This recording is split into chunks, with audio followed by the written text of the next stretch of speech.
প্রিয় দর্শক, আজকে আমাদের গন্তব্য বাংলাদেশের নৈসর্গিক লীলাভূমি রাঙামাটির সেই সাজেক ভ্যালি। দর্শক, বাংলাদেশের বিনোদনপ্রেমী ভাই বোনদের অত্যন্ত চমৎকার একটি দর্শনীয় জায়গা এই সাজেক ভ্যালি। আজকে আপনাদেরকে দেখাবো সিগারেট যে তামাক দিয়ে উৎপাদন করা হয় সেই সিগারেটের তামাক ক্ষেত। দর্শক, আমি এই মুহূর্তে রয়েছি, আপনারা দেখছেন এই সেই তামাক গাছ। এখানে তামাক গাছগুলো আবাদ করেছে স্থানীয় আদিবাসীরা। এই গাছের পাতা দিয়ে কিন্তু সিগারেটের তামাক উৎপাদন করা হয়।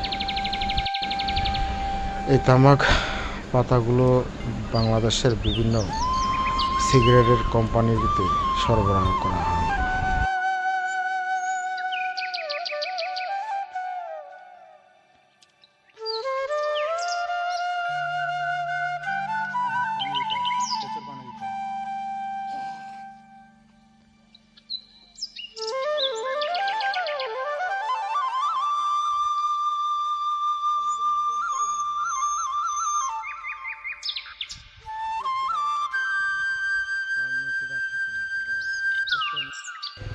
প্রিয় দর্শক, এই হলো সিগারেট না, এটা হচ্ছে সিগারেট উৎপাদন করতে যে তামাক ব্যবহার করা হয় সেই তামাক গাছ।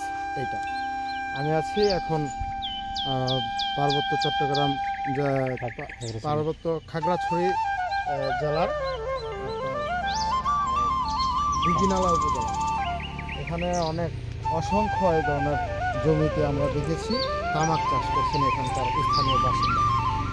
এইখান থেকে এই তামাকটা সিগারেটের কোম্পানিরা সংগ্রহ করে তারা সিগারেট উৎপাদন করে থাকেন এই তামাক দিয়ে।